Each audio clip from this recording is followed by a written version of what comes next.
Hello and welcome to episode 81 of the HamCorp Training Manual. In this episode, we will finally create the Well of Suffering alongside an extreme entity crusher to automate life essence. And we will finally perform the Mark of the Falling Tower ritual, ending our magic side quest. Well, we are off to a strong start. Just finished my void blocks and bloodstone bricks, and I can put these in right here. And now, this should be a tier 4 altar. The quest reward gave me some speed runes, which is pretty nice, because it is quite slow to make some of these things. Speed rune is you have to be a bit careful with it, because it starts using the blood so fast that if you have too many speed runes, you might not be able to produce it fast enough to keep up with your crafting. That's only really an issue for crafts whose blood values are larger than your maximum capacity. Continuing on, it's time to make some tier 4 slates, demonic slates. These need 20,000 LP each from the tier 3 slate, so it's quite expensive. But after we get the demonic slates, it's a bit easier to make ritual stones, because you can do it in a arcane work table instead of an infusion. It is also time to slowly make our way towards the tier 5 blood altar. This needs some beacons, which needs some research, and I'm sure this is expensive. It's actually not that expensive, at least for me at this point in the game. Each one needs 4 nether star lenses, so if you don't have nether stars automated, that could be quite expensive. And then a bit of glass, some obsidian plates, a diamond block, and a bunch of essentia. That's not too bad. Cool, here is the tier 5 altar. The capacity of 115,000. I made a bunch of runes of augmented capacity, and I even got 8 of them from a quest reward, and I made an additional 16, so a lot more capacity now. I am not going to continue on with the slates. I think the tier 5 slates I don't really need at the moment, so I'm not going to do that. I'm going to go this way instead. So there's some sigils I can make, which I'm not really interested in at all. But I do need to make this elemental inscription tool Dusk, and I need that for upgrading the ritual diviner to be able to place dusk runes. The current one is not able to do this, and it's basically just another infusion. It's fairly simple. After that, I'll be able to do the Well of Suffering. And the Well of Suffering is a ritual that I can combine with the Extreme Entity Crusher. This thing over here with the Enderman inside, that's just generating Ender Pearls for me. But I can make a new one here and put it in ritual mode, which in combination with the Well of Suffering will generate blood for me. And then everything is completely automated, more or less. At the same time, I'm also going to go ahead and make the Master Blood Orb, which is the tier 4 orb. Needs 60,000 LP and a tier 4 altar. Nothing too crazy with the recipes here. We are very close to the meteor summoning ritual. Now I'm going to gather up these ritual stones and the master ritual stone that I need for the Well of Suffering. I'm also going to go ahead and gather the materials I need for another extreme entity crusher. And I'm probably just going to crush guards in there. Oh my god, this took so much blood. This is taking forever. I'm so glad that I finally have the Well of Suffering because I can automate this. This is just about my limit. Now, the Well of Suffering can be combined with the ECE. They both need to be within 5 blocks of the altar, horizontally, and within 10 blocks vertically. Kinda don't want to put it up here. I want this to just be my weird, wacky crystal thing. So I'm gonna place it underneath, because there is a bit of space here that's pretty much unused. But the question is, I don't know how exactly these two things are supposed to go together. So I think, let me just place the ritual outside manually. Or not manually, but let me just place it outside and then see how I'm going to combine it with the Extreme Entity Crusher. Because there's supposed to be one way that it fits. Let's see. So I have it set to Well of Suffering. I have my Master Ritual Stone here. Is that it? I think this has to be higher up. How do I... There. I have no idea how big this is. I haven't looked it up. But let's try it up here then. Yeah, okay. Okay, I think I have an idea of where the ECE is supposed to go. It's pretty obvious now. So it just needs to go underneath this Master Ritual Stone. So I need it to be within 10 blocks of the altar vertically, so that gives me quite a bit of room to work with. Yeah, this should be good. And then the Extreme Entity Crusher can go below. So let me go get those ritual stones and replace these. Okay, nice and clean. And underneath here is where the ECE goes. Oh wait, shit, this is a 5x5. So I guess it's one more layer down. I have set up the extreme entity crusher. The ALF glass emits light, by the way, so it's super bright down here. Here's the crusher. Right now, I just have a big fat battery. That's fine, I'll get around to that eventually. But now, let's see how this works. So I'm gonna put my guard spawner in the extreme entity crusher. And I am voiding excess items and fluids. So this is just the guard being crushed. It's not in ritual mode right now. So this is kind of just a waste of time. What we're going to do is switch it to ritual mode by right-clicking with the screwdriver.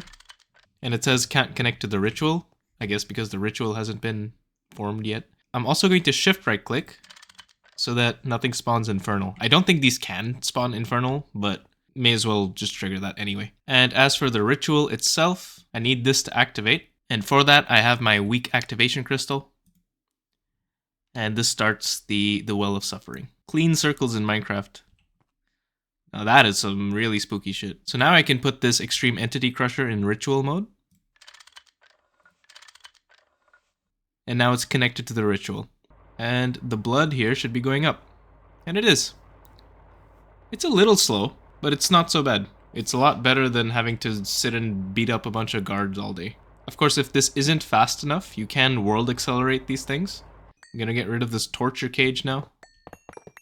And now we can continue on to the meteor ritual, which needs demon blood shards, because the meteor ritual is a high-level ritual. The weak activation crystal can only activate low-level rituals, so we're going to need to make an awakened activation crystal.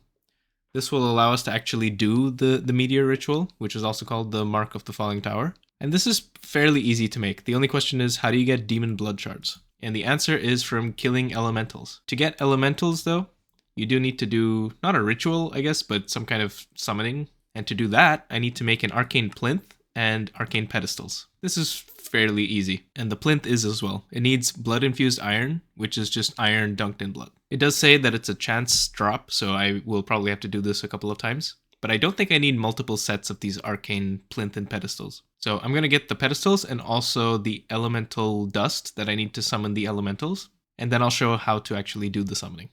Here we are. I have my arcane plinth. I've placed it here in the middle.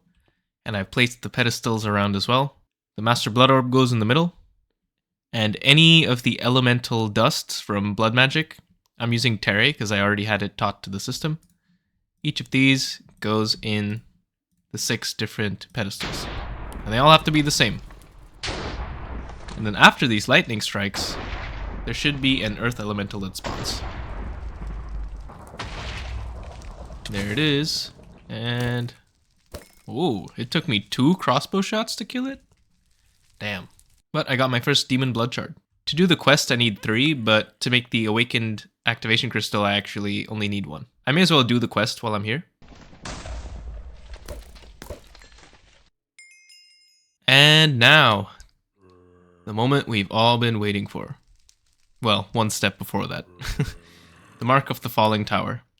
This needs 108 ritual stones. I'm gonna be doing this for the next like 4 hours. Oh my god. Okay, well I need 108 ritual stones and a master ritual stone. I also need a pufferfish. This is kind of a meme. I'm not actually going to use the pufferfish. You can use the pufferfish in this ritual to get a bunch of salt ores. Here's an important note though. We can increase the radius of the meteors that we summon by using Orbis Terrae. More on that later, but it's very much doable for me at this point. I just need some Terrae, some Terra Crystal Powder, and some Strength and Catalyst. This is 100% worth doing, and I'll explain once we're actually doing it.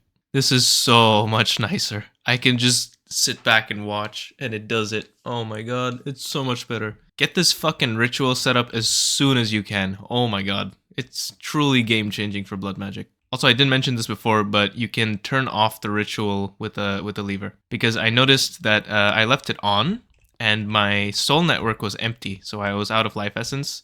And I got this permanent nausea effect, because it was trying to run this ritual, but it didn't have enough LP to do it. So that was kind of annoying.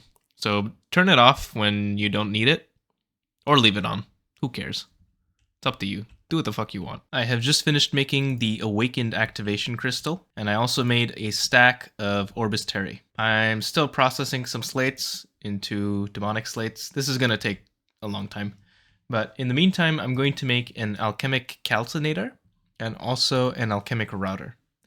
These are needed to use the Orbis Terrae as part of the ritual. While I'm at it, actually, I am going to do the tier 5 slates. Earlier I said I wasn't, but I am, because I need to make the archmage orb. And I need that because if you look at the LP cost of these rituals, you need more than 1,000,000 LP for the majority of these rituals. And the Master Blood Orb can only store up to 1,000,000.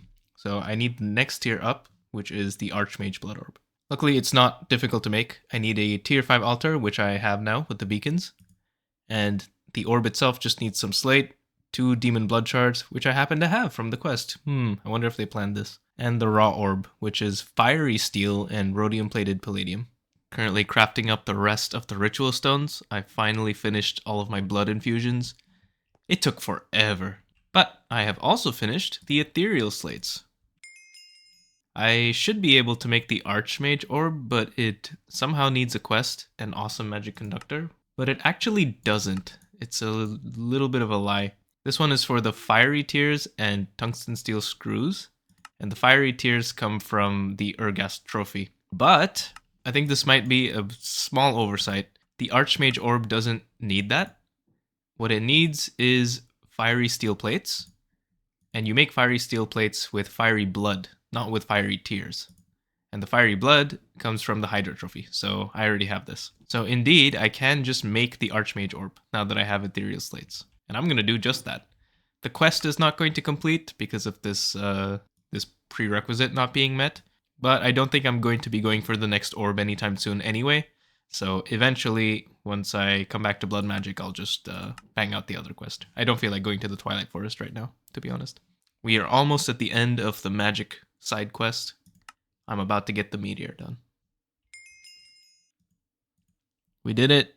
It's time. Okay, I hope I have prepared sufficiently for this. I think this is everything that I need. I need the awakened activation crystal to start the ritual, of course. I need the, what the fuck is this called?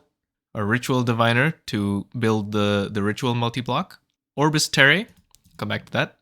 Warded glass, I'll come back to that. An alchemical calcinator, this is used in conjunction with the Orbis Terrae, as well as the alchemic router. I have my divination sigil, so I can see how much blood I have in my network. And I have my Archmage's orb filling up with blood right now. It has a capacity of 10 million. And of course, I need my Master Ritual Stone and 108 Ritual Stones. As for where I want to put this ritual, I think I'm going to center it on the blood altar. That could be kind of cool. So something like here. And now when I construct the Mark of the Falling Tower, I haven't checked, but I hope there are no conflicts with the existing blocks here. I don't think there will be, but we'll see. I think I could do some shenanigans to make it fit in with the rest. And maybe I'll move this little crystal thing up, though it looks kind of cool in this spot as well. Oh, actually, I don't know if this needs to be able to see the sky. Ah, it does. So I am going to have to move my wacky crystal. That's fine. So now, with the alchemic calcinator and the alchemic router, I can start feeding this Orbis Terrae. And Orbis Terrae is very powerful because it increases the radius of the meteor that you summon by 2. So if you look at the uses of a Master Ritual Stone, you can see all of the different meteor rituals and their corresponding radii. The highest one that I've seen, I think, is 32. This one is 32. And the lowest I've seen is 8. But the average seems to be closer to about 16. I haven't actually checked the numbers and calculated it, but it seems approximately close to 16. So if your average radius is 16, and with the Orbis Terrae, your radius goes up to 18, that's a 12.5% increase in radius. And because the volume of a sphere is 4/3 pi r cubed, that ends up becoming almost a 40% increase in volume of your meteor. 40% more ore. So it is 100% worth doing. Now I don't actually want to start the ritual yet because it's going to summon a meteor. The meteor is going to come down from the sky and crash into my ritual stone and also probably crash into my my glass ceiling. That's a concern. I might have to dig up a bit of this glass ceiling. To give the meteor an anchor point so that it lands at a predetermined location, I have warded glass. And warded glass is indestructible. So it makes a very good anchor point. You can also use basically any block if you have a wand focus of warding and just ward the block to make it indestructible. It does need to be quite high up. 5 to 10 blocks is not going to cut it. It needs to be like 50 or 60 blocks above. If you have an angel block, you can just fly up and place it in midair. I don't have an angel block, so I'm gonna just nerd pull up. I'm just gonna go up by 64 blocks to be safe. So this warded glass is going to catch the meteor. Now to actually use the alchemic calcinator and the orbis terrae, I'm just going to place it here. It doesn't really matter where you place it. The calcinator is going to need a master blood orb inside of it, and then you can put orbis terrae as well, and it will start melting it into liquid orbis terrae. This isn't actually a fluid like the other fluids in this game. I don't think you can actually take it out. But now if you look at the alchemic calcinator with the alchemic router in hand, on the bottom above my XP bar, it shows you 1000 orbis terrae. And now that it has orbis terrae inside, if you shift right click the alchemic calcinator, it attunes the alchemic router to orbis terrae. And now without holding shift, if you right click the alchemic calcinator, and then right click the master ritual stone, that starts to transmit orbis terrae from the calcinator into the ritual stone. And now we can actually summon the meteor. I haven't decided what meteor I want to summon, and I also want to do a backup before I do anything. Alright, look at this big boy. This isn't an actual meteor, it is just a building guide. So this is the maximum size meteor, including the +2 from the orbis terrae. So this is fucking huge. I'm only doing this so I can see where I need to remove the glass blocks from my glass roof. And maybe I'll do an extra layer or two, just to be safe. But this is fucking huge! This is like 10,000 blocks right there. So I'm going to be using a heavy duty alloy ingot tier 3. This summons a meteor with a radius of 20, needs 1000 LP in your network, and it has some pretty nice ores here. There's platinum ore, there's iridium ore, there's palladium ore, there's some other stuff, plutonium, uranium. So to actually do this ritual now that everything is hooked up, everything is linked, everything is ready, and just to double check, my buffer is indeed full.